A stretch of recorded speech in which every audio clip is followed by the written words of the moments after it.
Vocês vão aprendendo o quanto que Deus é bom. Nunca duvidem. Deus é bom. E Ele é muito bom. Ele sempre nos acolhe. Ele sempre nos escuta. E nunca duvidem disso.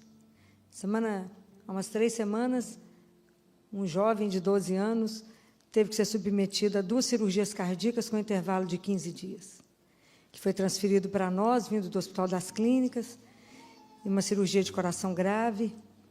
E esse menino operou numa segunda, na terça de manhã, quando eu cheguei no CTI, eu não gostei dele, achei ele muito apagado, desliguei a sedação. Na quarta, ele não reagia, e eu disse para a mãe, algo errado, porque já desligamos a sedação mais de 24 horas, e a gente não pode achar. Dentro do CTI, eu não acho. É ou não é? Não posso achar. Então, vou descer com ele para uma tomografia agora, porque a nossa preocupação é se ele fez um AVC, isquêmico, hemorrágico, algo pode ter acontecido na cabecinha dessa criança, e nós temos que ver o que temos para fazer com ela. E eu falei com vocês que eu lido com o SUS, eu tenho a graça de lidar com meus pobres, não é? Os pobres de Deus, e ela sozinha, claro, porque o povo custa estar lá, e custa ter condição de ficar numa pensão ruim lá perto. E ela esfregava as mãozinhas, esfregava as mãos, eu sabia que ela precisava de mais alguma coisa. E eu olhei muito para ela, e a blusa dela tinha uma cruz. Eu olhei para ela e falei assim, a senhora crê em Deus, não crê? Estou vendo uma cruz na sua roupa. Ela falou, creio, doutora. Eu falei, então, olha muito para mim agora. Olhe para mim. Escuta o que eu vou dizer para a senhora. Jesus é bom. Mas Ele é muito bom. Então, experimente a bondade do Senhor. Se atreva a crer. Fé é assim. A gente põe o pé e Deus põe o chão. Apenas creia. Então, nós vamos descer com ele para a tomografia. A senhora continue em oração. Segure a cruz do seu terço. Apenas em oração. Deus é bom. Fizemos a tomografia, o resultado foi normal. Deus é bom. Ele já está acordando e tudo vai passar, porque Deus é bom. Nunca tire isso do seu coração. Deus é muito bom para com todos nós. Eu gostaria, se alguém tiver com a Bíblia, gostaria que vocês pudessem me acompanhar no Evangelho de João.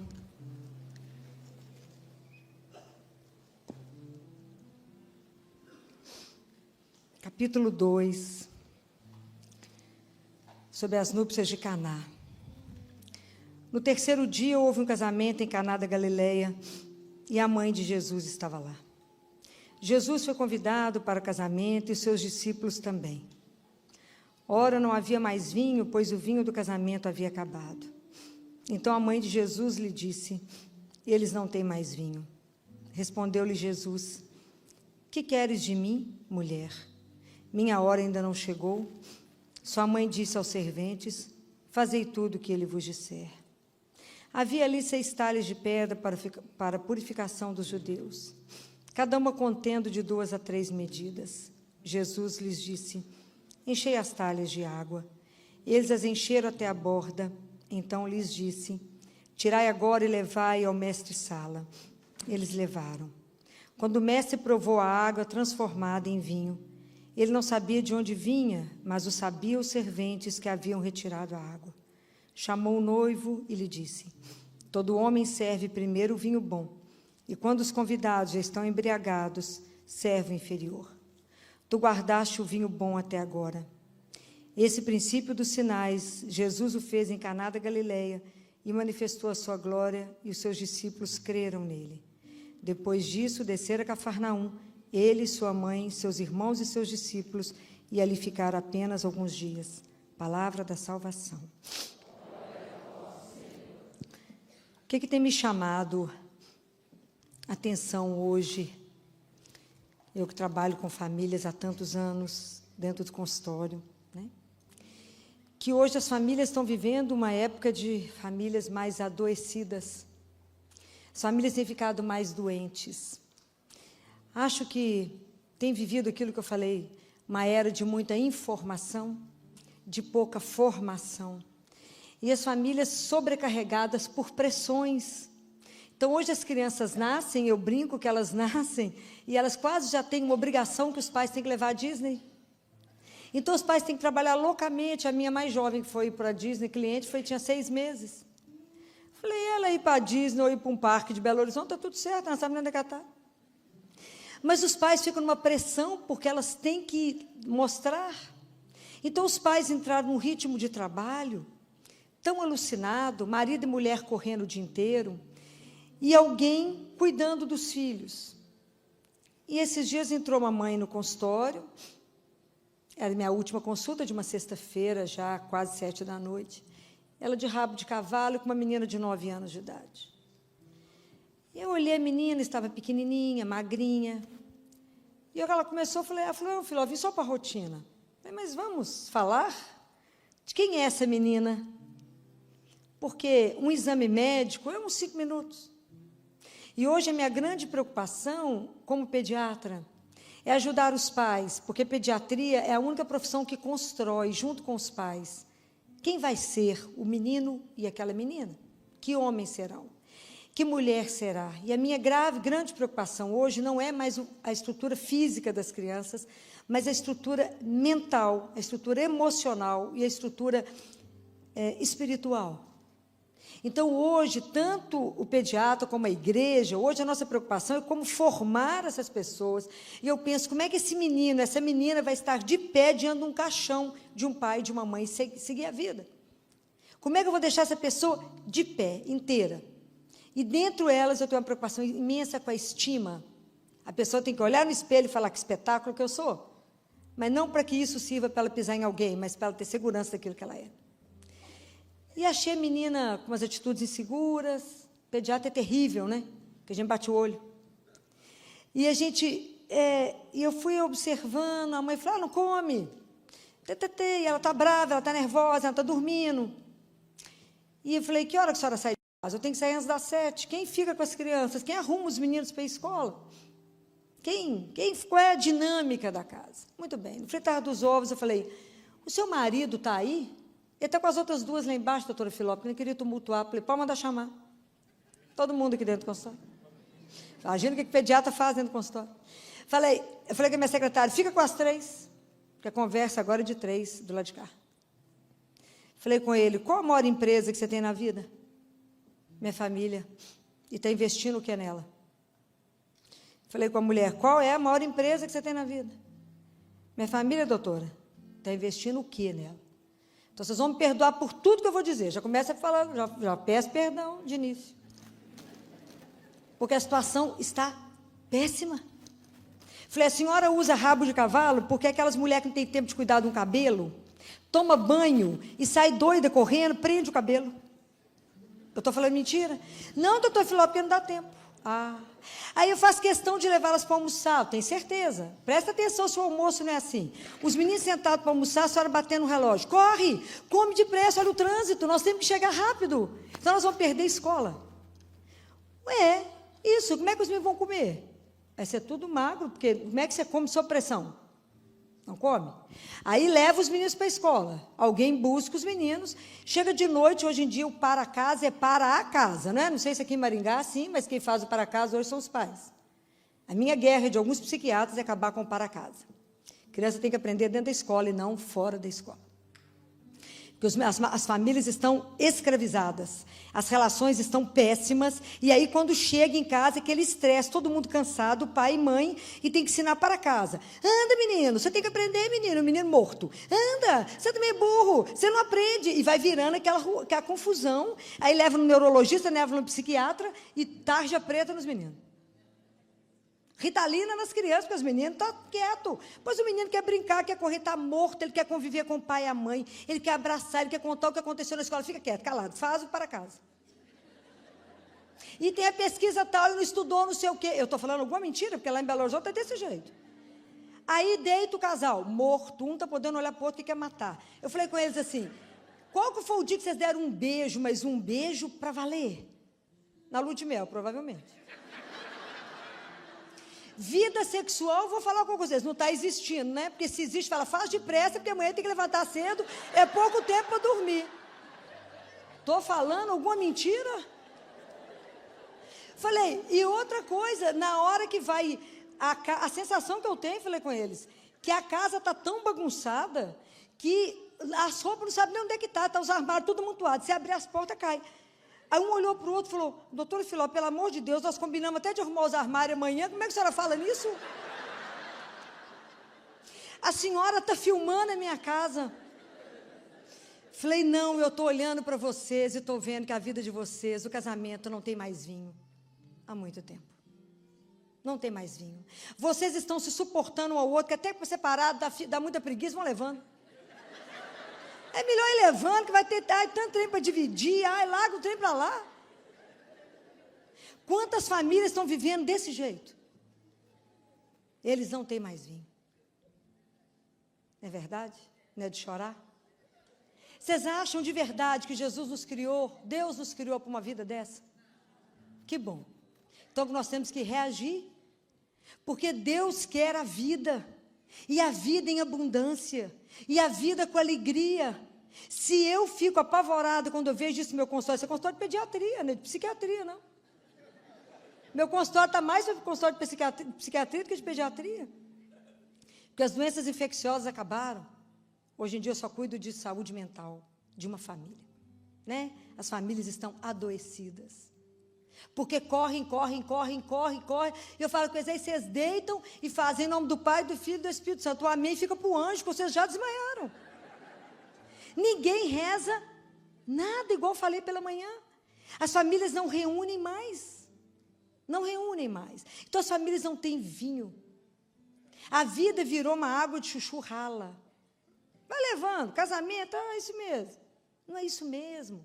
Deus não. Se o Evangelho nos conta que Nossa Senhora, Jesus e os discípulos estavam numa festa de casamento, é porque era algo bom e agradável a Deus, senão eles não estariam lá.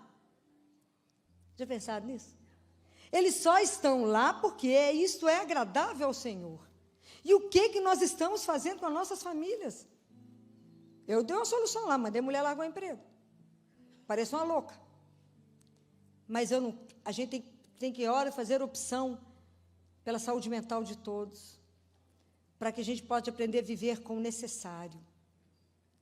A gente, às vezes, quer viver com muito e não tem nada, porque a gente perde o essencial, que a gente se perde. E eu falei, sabe por que essa criança está adoecida e a escola está mandando buscar neurologista?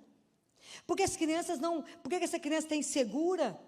Guarda uma coisa que eu vou dizer a vocês. A nossa vida, a vida de cada um de nós, ela tem que estar sustentada, tem que ter um alicerce, e esse alicerce chama-se amor. Se a nossa vida não estiver sustentada sob um amor, vai ter sempre algo faltando para o resto da nossa vida. Então, por isso que a primeira consciência que a gente tem, o primeiro mandamento que a gente deveria guardar, nem é amar ao Senhor, é permitir ser amado por Ele. Permitir saber que eu sou amada, aquilo que eu falei mais cedo para vocês, que eu sou uma filha amada, que você é um filho amado. Esse é o primeiro alicerce, e a criança precisa se sentir amada, desejada dentro de uma casa, para que ela tenha um passo firme, para que ela ande bem, para que ela seja segura. Porque a criança é insegura, a criança que tem uma estima baixa, é uma criança vulnerável e sujeita a qualquer problema. Todos os problemas que eu tive de pedofilia via internet, as minhas crianças tinham problema de estima baixíssima.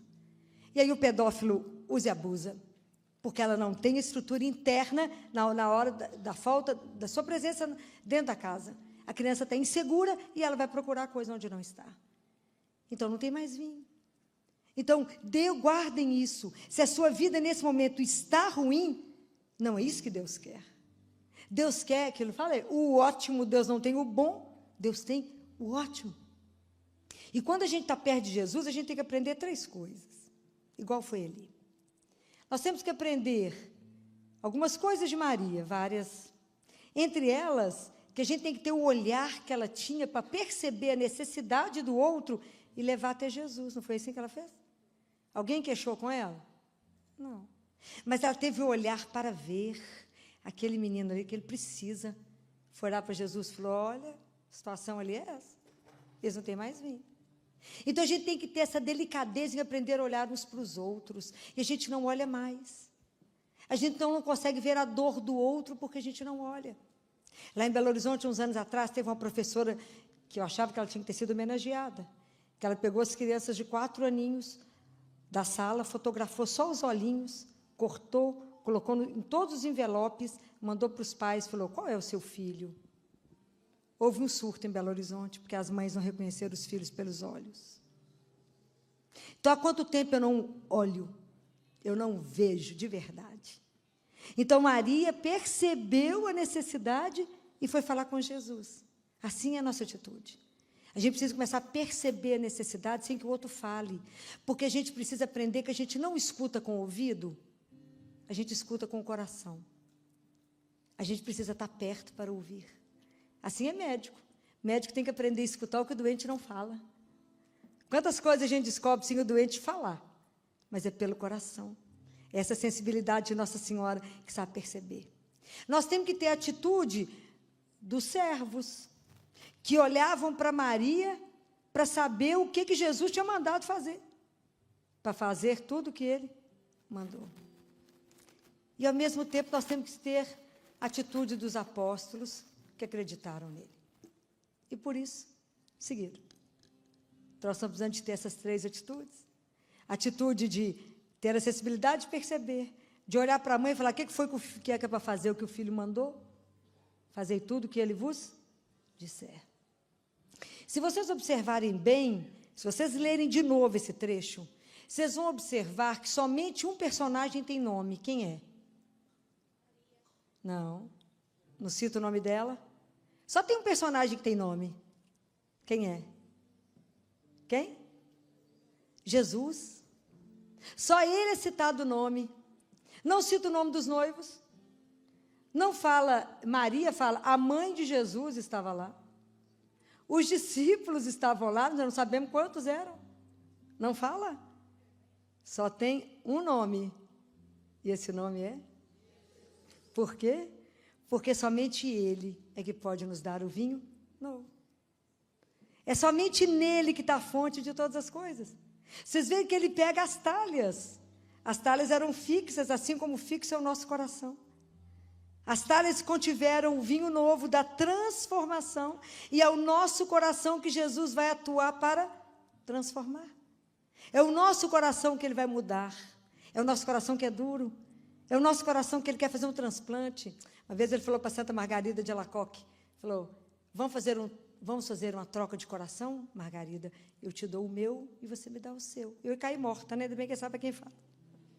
Você imagina que ele falou para Santa Margarida, coisa louca, vamos trocar de coração, Margarida? Você fica com o meu e eu te dou, você me dá o seu. Deus precisa fazer essa operação. Aquilo que ele prometeu, aquilo que Deus Pai prometeu, que ele ia fazer uma nova aliança, ele ia escrever a aliança, e que as leis estariam escritas no nosso coração, que não seria mais coração de pedra, que ele ia dar um coração novo, um coração de carne, onde as coisas estariam escritas pelo Espírito Santo de Deus. Então, o que nós precisamos de aprender? Jesus não fez discurso para ninguém, não fez discurso para os mestres-sala, não fez discurso para ninguém. Ele fez o que ele precisava fazer e falou, dá. Pois é, nós precisamos de aprender com ele a tudo na nossa vida levar para Jesus. Seja qual for a situação. Seja qual for, não, mas na minha família não tem mais jeito, está tudo perdido. Está perdido para nós, que é humano, mas não para o Senhor. Ele é que tem o vinho novo, ele que restaura o casamento, ele que restaura o amor entre o casal. É ele que organiza uma casa, é ele que passa a ser o centro, aquilo que eu falei mais cedo. Ele é que tem que ser o centro, porque é só ele e nele que pode acontecer uma transformação, uma mudança. Em mais ninguém, não há nenhum outro nome que possa transformar isso. Não há. Os casais, se o casamento está ruim, porque o casal realmente não dobra o joelho. Da mesma forma como que tem que ter oração individual, tem que ter oração em conjunto. Mas nós temos 24 horas que Deus nos dá, mas nós corremos 23 horas e meia por dinheiro. E aí nós rezamos deitados, cobertos e no escuro e de pijama ou de camisola. Estou falando mentira? Não. Por quê? Porque não cremos que de verdade, quando você reza, quando você chama por Ele, que o Senhor está a seu dispor. Que quando você reza, a Trindade inteira está com o olhar sobre você. Há um texto lindo. Quando Jesus nos ensinou a rezar, como é que foi que ele falou? Quando orardes, entra no quarto, fecha a porta. Foi assim? Que o Pai sabe o que você vai falar antes que você abra a boca. Muito bem. Há uma correlação desse texto com Apocalipse. Em Apocalipse 2, quando fala assim, então uma voz me chamou de novo e falou assim, entra por essa porta aqui estreita, que eu vou te revelar coisas diferentes, vou te mostrar outras coisas que você não sabe. Muito bem. Os padres do deserto, esses grandes homens estudiosos, eles falam que essa porta que Jesus nos fala para fechar, ela está diretamente ligada à porta que abre no céu. Então, que quando eu fecho a porta de cá, que eu vou esquecer dos problemas de cá e vou me colocar inteiro diante dele, a hora que eu fecho essa porta, abre a porta do céu. Abre a porta do céu e que para entrar no céu tem uma senha. Alguém arrisca a senha? Alguém arrisca a senha? Você fechou a porta do seu quarto, abriu a porta do céu, qual é a senha que tem para poder entrar? Quem? Tem um nome para você chamar. Quem? Mais um. Pai.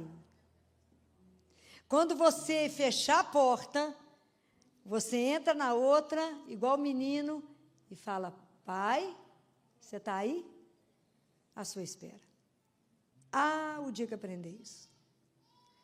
O dia que eu aprender, que eu fecho a porta do meu quarto e meu pai já está atento à hora que o meu filho vai falar, e ele sabe tudo que eu vou falar antes que a palavra chegue na minha boca. O dia que acreditarmos nisso. O dia que aprendemos a estar de joelho diante dele e falar, estou aqui para te agradecer, meu pai, para falar boa noite, meu pai. Eu estou morta, geralmente eu estou acabada. Quando eu vou começar a rezar, às vezes meia-noite. Mas está ali de joelho diante dele e falar, obrigado, meu pai. E vocês aprenderem uma coisa, que a gente renova nos braços de um pai. Quantos de vocês já tiveram ousadia de pedir ele para dormir no colo? Só eu, será? Uma? Duas? Peça colo. Fala com ele, o Senhor me permite dormir nos seus braços essa noite? Porque o Senhor me criou e eu falo com ele. Então, 1 minuto, o Senhor me refaz em quanto tempo? Menos do que 1 segundo. O Senhor é Deus, é o meu Pai. Então, eu preciso que o Senhor me restaure as minhas forças, me refaça, faz tudo de novo. O tempo meu é curto, às vezes 4 horas e meia de sono. Então, me faça de novo, porque amanhã eu preciso levantar para vos servir, vos amar e vos consolar. Então, me ajuda, mas assim eu preciso do Senhor. É graça sobre graça. Peça colo. Você às vezes tem um colo melhor para você dormir, não existe. Você acorda novo, aí os residentes falam comigo assim, uma residente era muito engraçada, dizia, filho, nós temos ódio de você. Que a gente sabe que você dorme pouco, o trabalho é feito uma louca, e chega aqui de manhã de salto, maquiada, nessa animação que a gente tem vontade de te matar. Como é que você está animada desse jeito? Eu falo, porque eu recebi, já acabei de comer um homem inteiro, vocês não comeram nada. Corpo, sangue, alma e divindade de Jesus. Chama-se Eucaristia. Eu sei essa moleza. Que moleza, não é? Então, quem pode pegar as famílias? Quem pode dar o verdadeiro caráter? Vocês imaginam, daqui a pouco nós estamos celebrando um dos maiores mistérios nossos, que me deixa sem fala com tanto mistério que Deus põe na nossa frente, mas um deles chama-se a encarnação. Vocês imaginam que Jesus vem até nós por amor, e Ele se encarna em Maria, e vem morar numa família. A partir do momento que Ele vem morar numa família, a família é sagrada. E o que nós estamos fazendo com isso? Claro que o modelo da nossa vida chama-se família de Nazaré. Há uma análise linda de um Papa, Paulo VI, sobre a família de Nazaré. E ele fala que da família de Nazaré nós temos que tirar 3 lições. A primeira é o quanto que a família é sagrada. Os laços de amor que estão acabando. Nós precisamos de ter laços. Os filhos perderam a noção de quem que é pai e mãe. Está achando que pai e mãe é amigo? Não, pai e mãe é sagrado. Senão não tem espaço nem para chamar a atenção dos filhos. Pai e mãe é pai e mãe, tem autoridade. Autoridade sobre os filhos. E a autoridade é diferente de autoritarismo. A autoridade é eu tomar a decisão enquanto ele não é capaz de. Ele quer pegar a faca, eu não posso deixar, porque ele tem 2 anos de idade, vai cortar tudo. Então, eu tenho autoridade de tirar isso da mão dele. Como eu não vou deixar ele envolver com droga, e não vou deixar o que depender de mim. E falo com eles, se seu pai e sua mãe é chato, a pediatra é mais chata. Por amor. A gente é chato por amor. Porque a gente cuida de quem ama. Então, a família, os filhos têm que entender os laços. É aquilo que eu falei com vocês, o amor é a única fonte que nos sustenta. Por que todo bandido é pego? Porque ele volta para casa da mãe. Então, eles vão na casa da mãe achá-lo. Porque o laço é aquela que fala, gente, por que vocês estão pegando meu filho? Gente, ele é bom demais, gente. Vocês estão vendo algum problema nele? Olha que menino bonito. É a mãe. Então, volta para a casa da mãe. Então, nós temos que entender que a nossa família é sagrada. Mesmo que ela esteja quebrada, mesmo que ela esteja faltando um tanto de coisa, nós vamos colocar isso diante daquele que restaura todas as coisas. E Deus restaura tudo. E eu digo, tudo. Aquilo que Deus faz, Ele não remenda. Eu nunca vi Jesus remendar nada nesse mundo. Há muitos anos atrás, vai fazer 18 anos atrás, eu estava no meu consultório trabalhando, a médica da minha cidade me ligou e falou, Filó, seu irmão chegou aqui. Meu irmão advogado, estava no fórum trabalhando, seu irmão chegou aqui, e seu irmão está tendo um quadro que eu não estou sabendo, ele está muito confuso. E ele, acho que está tendo uma crise de ansiedade, está muito nervoso. Falei, minha filha, meu irmão é um gentleman. Saiu errado na casa, um fino, menino espetacular. Ele deve ter hipóxia, está faltando oxigenação cerebral nele. Falei com ela, será que ele não está com aneurisma rompendo? Alguma coisa acontecendo? Falei, põe ele, aí tem cidade do interior, a minha cidade, Oliveira, falei, põe ele na ambulância de CTI, está precisando ser entubado? Não. Põe ele na ambulância e traz ele para mim, que aqui eu ajeito, resolvo o resto. E aí meu irmão já chegou em coma, e foi para o CTI, e a gente não sabia se era uma encefalite, se era uma meningite herpética, se era uma meningite infecciosa, ele não tinha febre, ele não tinha nada. Ele foi trabalhar, estava dentro do fórum com o juiz quando ele passou mal. Menina saudável, na época, 30 e poucos anos, esportista. E ele em coma e eu rezando muito. Só para variar um tiquinho, né? E aí eu estava rezando, dentro do box dele, eu estava rezando o terço da libertação. Vocês conhecem? Você chama o nome de Jesus mais de 200 vezes, não é? E eu estava lá rezando o terço da libertação. Quando terminei, a técnica de enfermagem falou, Filó, você tem que sair para resolver a questão da ressonância do seu irmão. E eu saí. Quando eu voltei, ela falou, Filó, eu tenho um recado para você. Falei, pois não. O sacerdote que você chamou veio aqui. Falei, sacerdote? É, o sacerdote. Não, mas eu não chamei nenhum sacerdote, tive nem tempo, estava emendada no hospital. Ela falou, eu falei, mas é o capelão do hospital? Não. O sacerdote. Ele deixou o nome? Não. Ele deixou só um recado. O que ele fez? Ele foi em outros boxes? Não. Ele estendeu a mão, rezou e mandou um recado para você. Pois não. O recado é assim. Fala para a acompanhante que estava sentada naquela cadeira que, conforme solicitado, eu vim. Que ela não precisa se preocupar.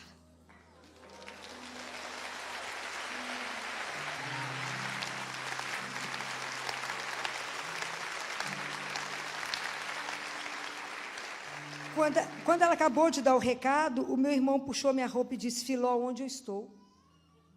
Estou com fome. Falei, está curado.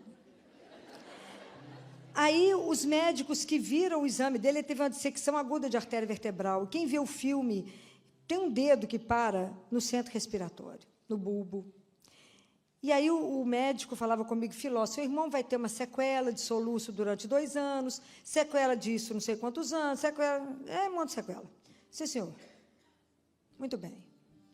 Meu irmão saiu do hospital, sequela 0. E 1 mês depois, eu levei ele para repetir a arteriografia cerebral. E o médico falou comigo assim, Filó, se eu não tivesse feito a primeira e gravado, e feito a segunda agora, e visto que a artéria dele que foi cometida ficou melhor do que a outra.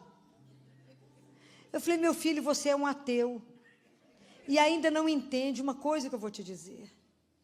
O que Deus cura, Ele não remenda, porque Ele é o Senhor absoluto de todas as coisas.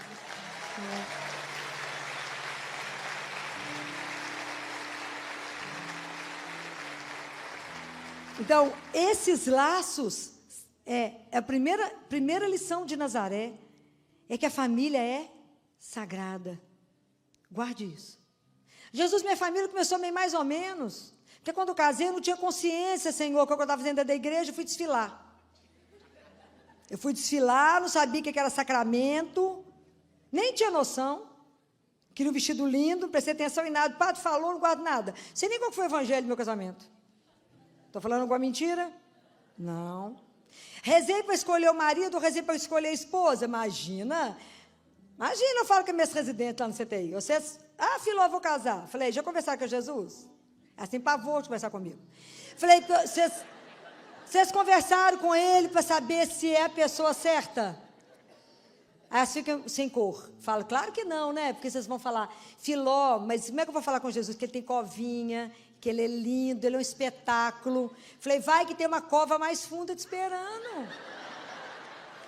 Porque só um conhece o coração e esse é Jesus. Então, quer casar, senta com Jesus, fala, Jesus, presta atenção, senta com ele. Vem cá, senta aqui. Senta aqui. Sabe aquele menino ali, o senhor está vendo? Presta atenção, o senhor está vendo direitinho. O senhor conhece ele. O senhor acha que o coração dele é tão bom quanto a carinha dele? E a mesma coisa o moço, senta e fala, essa mulher vai ser tão boa quanto o coração, quanto o rostinho dela. É assim. E se eu vou casar, eu tenho que convidar para a minha festa de casamento Jesus e Maria, isso vai dar errado. Vocês entram sozinhos na casa de vocês, às vezes vai dar certo. Dá não. É louco quem entra sozinho. Eu falo com o pessoal, eu falo com os pais lá no consultório, nunca pergunto quem que eles acreditam. Presta atenção, falo com eles, se vocês não têm uma vida espiritual, não vai dar para celebrar o primeiro ano de vida? Porque no 10º mês, o marido surta, depois do nascimento, o menino quer ir embora. Porque ele quer a vida dele de volta. Não aguenta mais acordar de madrugada e quer ir embora. É assim, eu conheço isso todo dia. Mas por quê? Porque não põe Jesus e Nossa Senhora, porque não reza, porque não fecha a porta do quarto, não se coloca de joelho e fala, obrigado por mais um dia que o Senhor me permitiu viver. Obrigado por essa família, com todos os problemas, Senhor. Sagrada, porque assim o Senhor permite que a gente viva. Quanta coisa nós vamos aprender. Como é que nós não vamos viver em comunidade? Como é que nós vamos viver o evangelho se não tiver uma comunidade que é família? Como é que eu vou aprender a ser o último? Como é que eu vou aprender a lavar os pés? Como é que eu vou aprender a respeitar? Como é que eu vou aprender a perdoar todo dia? Porque casamento perdoa todo dia. Como diz uma cliente minha. Doutora Filó, só sabe por que a gente põe tela na janela? Não é para os meninos não caírem, é para a gente não jogar o marido fora. Então, a gente põe a tela lá dentro, mas reza aqui e conversa com o único que sabe das coisas. O único que sabe das coisas. Mas é preciso ter essa confiança incondicional. Quando eu falo em confiança incondicional no Senhor, é uma confiança incondicional. Há muitos anos atrás, uma residente chegou perto de mim lá no CTI e falou assim, Filó, preciso conversar com você. Vão lá no quarto, vão lá no quarto. Falta um mês para o meu casamento, né, Filó? Meu vestido já está te pedindo. Tudo pago. Eu estou achando que meu noivo está me traindo. Falei, minha filha, a gente pode achar, mas tem um que sabe. Quem? Jesus, joelha. 1 e 2, 1 mais 1, 2. Vão ajoelhar aqui mesmo. Vocês imaginam quem abre a porta do quarto no CT? Acho que eu sou uma louca, porque qualquer coisa vão rezar. Vão rezar. Ajoelha. Falei, Jesus, o senhor falou que se 2 estão reunidos em seu nome, o senhor está junto, não é assim? Para mim é certo. Então, ele está lá escutando. Jesus, o senhor conhece a Cibele, está para casar. Mas está achando que o noivo trai ela. Mas o Senhor é a única pessoa que não acha que sabe. Então mostra. Mas dê a ela a graça de ver. Porque às vezes ele mostra, a gente não quer ver, tampa os olhos e fala, não é comigo, imagina. Imagina. Isso só é efeito virtual. Mas como Jesus é uma coisa encantadora, apaixonante, a gente fica louca com ele, a gente fica louca com ele. Porque ele é uma coisa única na nossa vida. A tia dela mexe com turismo. Um sábado, seguinte da oração, ela chega no aeroporto internacional de Belo Horizonte, Confins, pequeno, estacionamento louco. Ela estaciona o carro ao lado da caminhonete do noivo, da sobrinha, óbvio, você poder ver. Com tanto lugar para estacionar, estacionou ao lado, ligou para a sobrinha e falou, uai, para onde que seu noivo foi? Por quê? Uai, a caminhonete dele está aqui em Confins. Uai, não, ele está na fazenda com o pai dele. Ó. Primeira dúvida. Ela falou, mas não preocupa não, que eu acho que eu sou da parte de turismo. Espera que eu vou localizar ele. Entrou. E ele estava no Nordeste. E ele tinha uma residente que era do Nordeste. Tudo médico. Aí ela falou, falei, não, mas gente, nós temos jeito de descobrir isso tudo, é só ligar no hospital. Liga no hospital. Fulana, as funcionárias, gente, é tudo antigo do hospital. Sabe, estou precisando demais de falar com a doutora fulana. Ah, tá lá, dá o telefone da casa dela. Deu. Ligou na casa dela lá no Nordeste, a secretária atende. Ah, só quer falar com a doutora fulana? Ela saiu com o noivo dela, porque foi comprar umas coisas que o noivado é hoje. Olha que espetáculo. Aí ela foi buscá-lo no aeroporto, sem ele saber, né? Foi lá na porta do aeroporto esperar ele chegar. Aí rompeu. Mas Jesus, quando mostra, ele mostra tudo. Então, ele parecia Dom Juan de Marco, porque nós descobrimos todo mundo em Belo Horizonte que namorava. É uma coisa louca. Aí ela me ligou em prantos. Filó, não dou conta. Dá conta, o que é isso? Você está morrendo, minha filha? O que foi? Filó, eu terminei. Deus seja louvado. Hein? Obrigado, Senhor. Está te livrando, minha filha. Ai, Filó, não dou conta. Falei, minha filha, presta atenção. Nesse mundo a gente só não vive sem Deus. Ele pode levar tudo. Desde que ele não vá, está tudo certo. Se a gente dá a mão a ele, deixa o resto ir. A nossa segurança é o nome dele e ele. Pronto. E ela trabalhando, chorando, que é a luta. Depois fui ver que ela foi melhorando a cara, cutuquei Jesus, falei, tem coisa errada. Aí tudo bem, vamos fingir de morta. Passou um dia, está me rabiando. Falei, fala, o que você quer falar? Pode falar, pode falar. Ô Filó, você vai ficar muito triste comigo se eu casar com ele?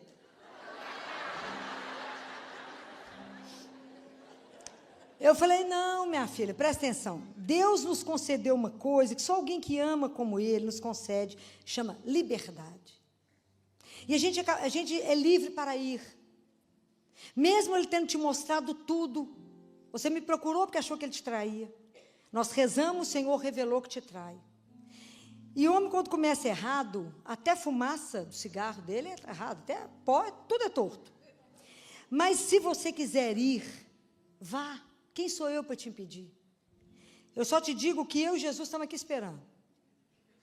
Quando o tombo acontecer, nós estamos aqui firmes. Fui no casamento. Falei, não vou ser madrinha, não. Fui no casamento. Quando ela saiu do casamento, ela me abraçava, ela chorava tanto, que eu falei, minha filha, vai ficar mal. Você saindo do casamento, me abraça e chora desse jeito, vai ficar ruim. Mas tudo bem. Casou. 1 ano e 3 meses depois. Ela louca para engravidar, eu falava com ela, antes de engravidar, gente, consagra o útero a Jesus. Ele te fez família. Deixa ele resolver. Deixa ele. Deus sabe de todas as coisas. Ela não engravidava de jeito nenhum. Mas é por causa da fidelidade de Deus, que ele é docinho demais.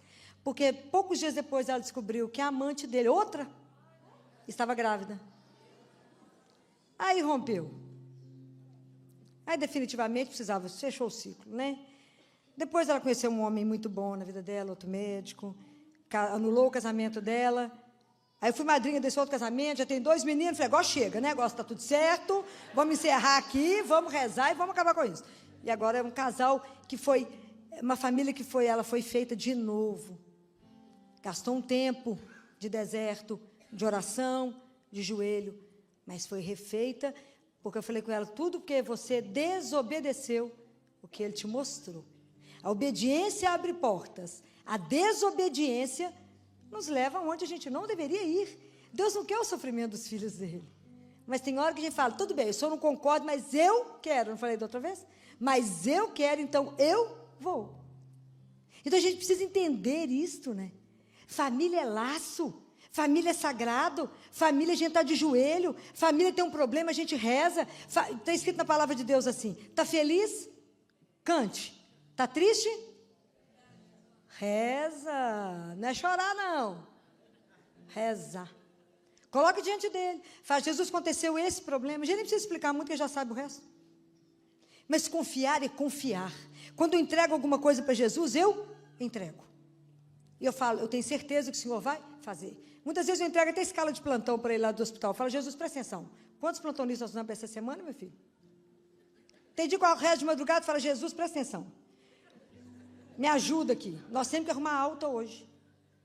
Então, está de madrugada ainda, estou rezando. Até eu chegar no CTI, o Senhor já fez muita coisa.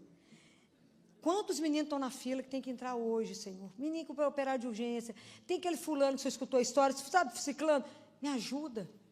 Então, já está entregue para o Senhor o problema, então eu vou trabalhar, porque o resto o Senhor faz. E Ele faz. Se a gente não entrar no meio dEle.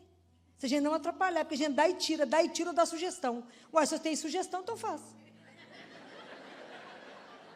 A gente entrega as coisas para Jesus, fala, olha, você devia fazer assim, assim, assim, uai. Então faz. Por que está entregando para Ele? Entregou para Ele, aí o pessoal fala comigo, Filó, mas depois que entrega, esquece, ué, vai fazer, fala com Ele. Já que o Senhor está cuidando das minhas coisas, agora eu estou por sua conta, fazer o que o Senhor quiser. Nós damos conta disso? Mentira, não damos conta de nada. Sabe por que a gente não entrega? Não, porque a gente não confia. Por que a gente não confia? Porque a gente não conhece. Por que a gente não conhece? Porque a gente não tem tempo para o Senhor. Porque para me conhecer alguém, eu tenho que sentar com ele e falar, vamos conversar? Lembra da história do Pequeno Príncipe? Quem leu o Pequeno Príncipe aqui? Muita gente. Vamos ver se vocês lembram a conversa da raposa. O Pequeno Príncipe chega perto da raposa e fala assim, brinca comigo? A raposa fala assim, não brinco. Uai, pequeno, ou brinca comigo, eu estou sozinho. Ela falou, brinco não. Ô, mãe, brinca? Não brinco. Por quê? Porque você não me cativou. O que é cativar? Ela falou, cativar é assim, você vai ser o único homem, menino, entre todos os homens, e eu serei para você a única raposa entre todas as raposas? Como é que faz isso? Uai, tem que vir todo dia. Todo dia? É, todo dia. E de preferência no mesmo horário. Mesmo horário? É. Se você vier às 4, às 3, eu começo a ser feliz. Mas quando você chegar nos primeiros encontros, você não senta perto de mim, não, você não me conhece. Fica longe de mim. E me olha de lado. Aí depois você chega mais um pouquinho. Depois você chega mais um pouquinho. Chega mais um pouquinho, até que a gente pode se olhar nos olhos. E você ser tudo para mim, eu ser tudo para você. Aí quando você me cativar e eu olhar para o campo de trigo, eu não gosto de trigo, eu não como trigo. Faz diferença para mim. Mas quando o sol bater no trigo e o vento fizer ele balançar e balançar os cabelos dele, eu lembrarei dos seus cabelos louros e sentirei saudade de você. Essa é a nossa história de amor com Deus, né? É o caminho da sedução dele conosco, né? Então, por isso que eu tenho que ter um horário marcado.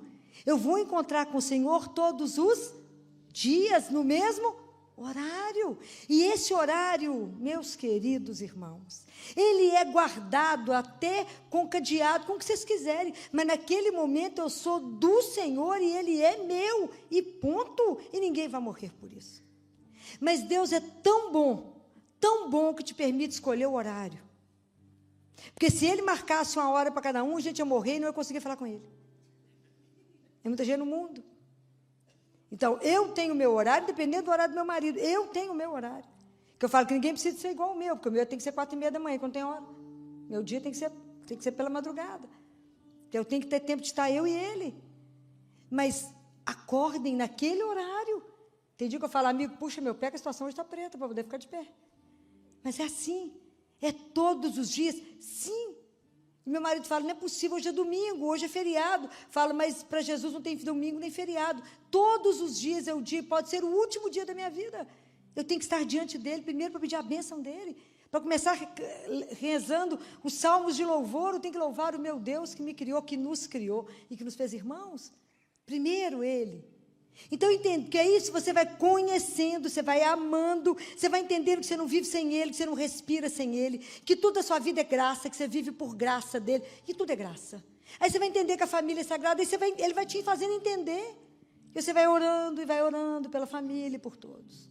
Ai, como precisamos de fazer isso. Vai chegar agora, daqui a um mês é ano novo. E está na hora de vocês pegarem a agenda, registra o horário. Fala, esse é de Jesus. E não deixe ninguém tirar isso. E vocês verão o crescimento espiritual que vocês farão. Porque se vocês ficam aquilo, ouviu falar. Ouviu falar. Qual a segunda lição que nós tiramos de Nazaré? Nazaré é um lugar de silêncio. Tudo simples. Mas precisamos de silêncio. Nós somos um mundo barulhento demais. A gente chega dentro de casa e liga abençoada da televisão. E aí, além da televisão, tem o iPad, tem o iPhone, tem não sei o quê, é tanta coisa ao mesmo tempo. E, por fim, o povo já está gritando, porque ninguém se escuta. E a gente não conhece mais o valor do silêncio. A gente não consegue mais interiorizar. A gente não consegue mais meditar.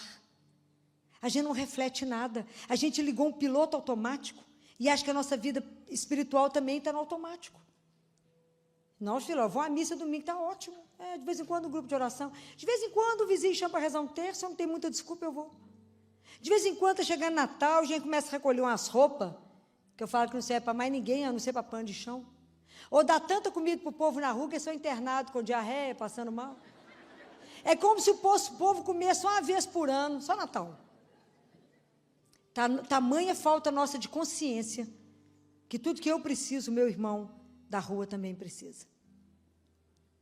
Então, nós não entendemos isso ainda. Então, nós precisamos de parar, de fazer silêncio e repetir para o Senhor o que Samuel falou. O que Samuel falou para Jesus? Para Deus Pai. Fala, Senhor, que o teu servo te escuta. Fala, Senhor. Aí a gente fica um segundo em silêncio, a cabeça está pensando, o que eu vou fazer de almoço, que eu não fiz compra de supermercado, eu não fiz isso. Não temos treino para calar. Não temos treino para silenciar. E precisamos de aprender. E a terceira lição de Nazaré é a lição do trabalho. A casa de Nazaré era a casa do filho do carpinteiro. Então o trabalho, ele é sagrado. Não pelo que ele é em si, mas a liberdade, a beleza do trabalho é para que ele é para quê? Para que fim é o meu trabalho? Isso é que nós temos que pensar.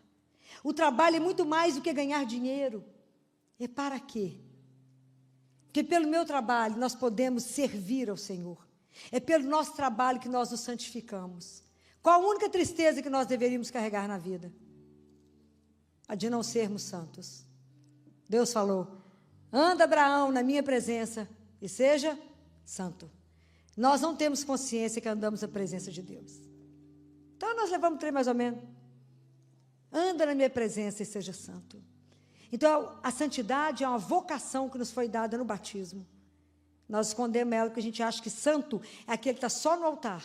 E santo é uma coisa triste, pesada, requer sofrimento. A gente imagina que a santidade é viver alegria. Qual tinha que ser a marca nossa de cristão? Alegria. Aquele povo que vive, que não, acredita em Deus, mas quando eu abro a porta, eu vou buscar meus clientes lá fora, e aí, como é que você está?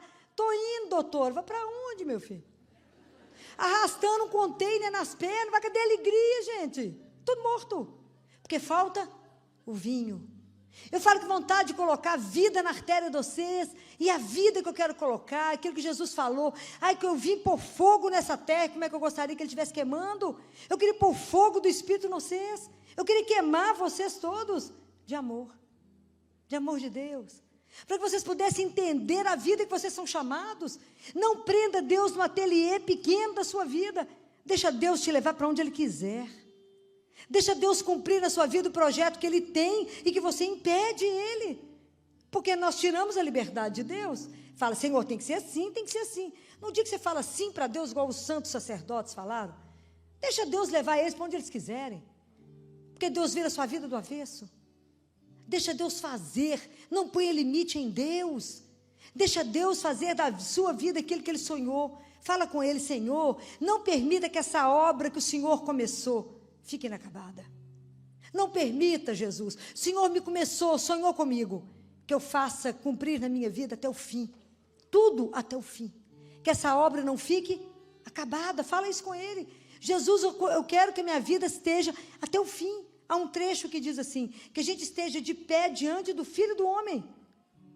Eu fico pensando na hora da minha morte, como é que eu vou ficar de pé diante dEle? Como é que nós vamos estar de pé diante dEle, olhar nos olhos dEle e falar, acho que eu fiz o que o Senhor falou. Eu cumpri, Senhor. Sozinha não, pela sua graça. Então, se hoje a vida da gente não tem vinho, a gente não tem alegria de viver, não tem alegria de assumir que somos cristãos, a nossa alegria é esse nome doce que chama Jesus. Tem hora que eu falo com ele, você é tão doce que você mela, tem hora. Tem hora que é melequento. Mela, de tanto amor. Ele é doce, doce, doce. E nós estamos vivendo, eu falo que a gente está tão perto da fonte para matar a sede, e a gente morre de sede, porque não chegamos na fonte. Então, a nossa vida vai ser transformada, a nossa família vai ser transformada por causa de uma presença que tem que entrar. Se ele não entrar, não haverá milagre. Mas o milagre que eu digo é o milagre do coração. É a transformação do coração. Porque a gente acha que Deus não é capaz de. Ou ele é capaz de muito mais que. Qual é o limite dele? Nenhum. O que Deus não pode, gente? Qual a única coisa que Deus não pode? Só tem uma coisa que Deus não pode. Quem arrisca? Não, tem outra coisa que ele não pode. Deixar de amar ele não pode. Porque ele é amor. Mas qual a única coisa que Deus não pode fazer? Te obrigar a amá-lo. Porque ele te deu a liberdade, inclusive, de negá-lo. Isso ele não pode nos obrigar. E Deus também não quer ninguém escravo para amá-lo. Deus nos fez livres. E não tem nada que une mais do que a liberdade de amar. Eu sou livre, né? Eu amo na minha liberdade. Porque eu te amo mesmo, porque eu te amo tanto que eu fico aqui. Eu te amo tanto que por isso eu vim aqui rezar. Eu te amo tanto que eu preciso me alimentar de você. Eu te amo tanto que estou a seu serviço, Senhor, para sempre, até enquanto eu puder respirar a seu serviço. Mas então entender essas lições, falar, Senhor, que o meu trabalho não seja só para o sustento da minha casa, mas que ele seja um meio da minha santificação. Que no meu trabalho eu possa revelar esse amor que é o Senhor.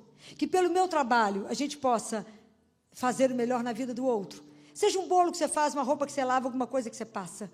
E eu falo com os médicos, o dia que vocês descobrirem que médico é a extensão da misericórdia de Deus, vocês serão insuportáveis. Porque Deus fará proeza através de vocês.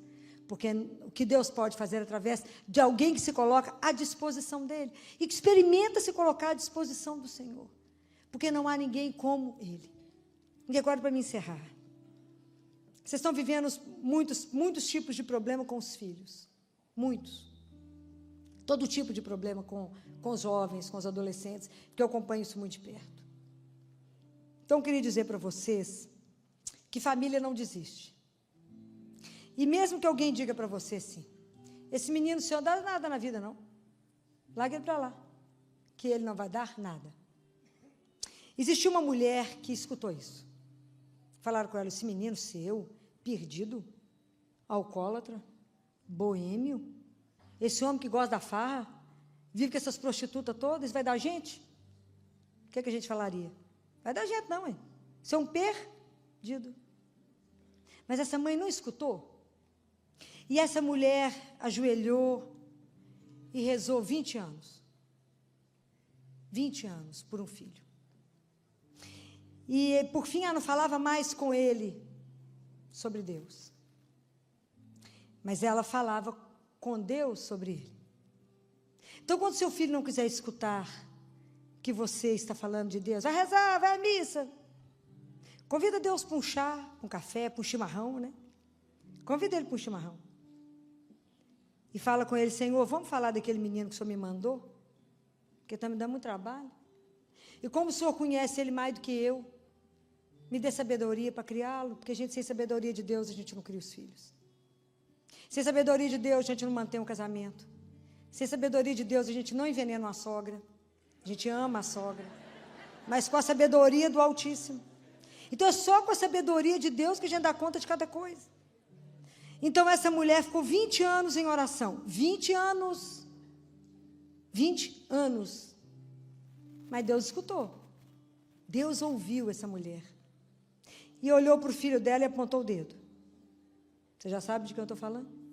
Transformou ele, padre, bispo, santo e doutor da igreja. Santo Agostinho. E ela, uma Santa Mônica. Então, não há nada perdido que Deus não restaure. Não há casamento quebrado que Deus não tenha o melhor para dar para vocês. Restaurar o casamento e fazer vocês viver um vinho novo, que a gente celebra a vida e na presença daquele que é o Senhor e autor da vida. Então, coloquem o Senhor na casa de vocês. Coloquem o Senhor diante dos filhos de vocês, diante de qualquer situação que vocês estiverem vivendo, e confiem nele de forma incondicional, porque Ele é Deus, e ninguém pode com Ele. Ninguém pode com Deus. Quando Ele levanta, e eu falo isso com os pais no CTI, quando Deus se levanta, a gente treme, porque Ele é o poder em pessoa. E Ele faz isso por amor a cada um de nós. Que vocês nunca se esqueçam disso. Deus quer, guarde isso, o melhor para a sua vida. Deus quer ver a sua vida e a vida da sua família florescendo, frutificando, em alegria, celebrando. Se a família não está assim reunida, temos que chamar o autor da vida. Mas chama a mãe, porque a mãe sabe como é que fala para o filho a necessidade que a gente tem. Porque só ela percebe longe o que a gente não consegue perceber. E ele não consegue resistir a um pedido dela. Porque a doçura de uma mãe, né, passou para a doçura do filho. Então, se Nossa Senhora é boa, imagina a bondade de Deus. Se Nossa Senhora é doce, imagina a doçura do nosso Deus. Então, quero me despedir de vocês, né, agradecer toda a acolhida que tive, tudo que fizeram por mim aqui, pelo meu marido, pela Patrícia. Daqui a pouco eu já estou no aeroporto, voltando. Dizer que foi um prazer imenso estar aqui em Maringá, prazer imenso participar com vocês, ver essas carinhas de vocês. A partir de hoje, vocês fazem parte das minhas orações. E colocarei vocês diante de Jesus todos os dias, podem ter certeza, né?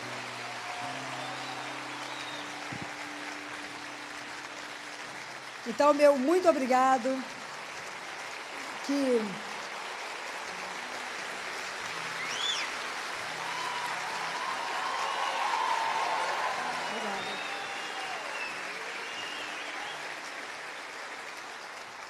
Se for da vontade do Senhor, encontraremos de novo aqui. Se não for da vontade dele, nós encontraremos na casa dele um dia. Para a glória e honra estaremos um dia todos juntos, não é? Que Deus os abençoe.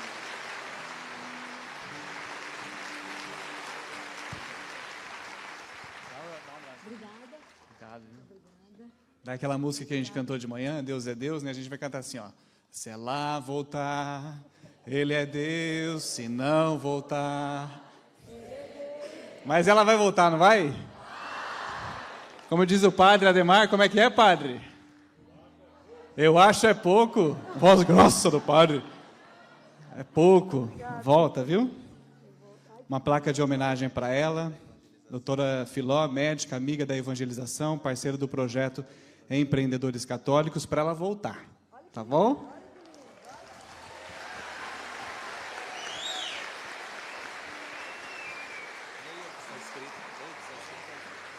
A senhora quer ler o que está escrito? Por favor.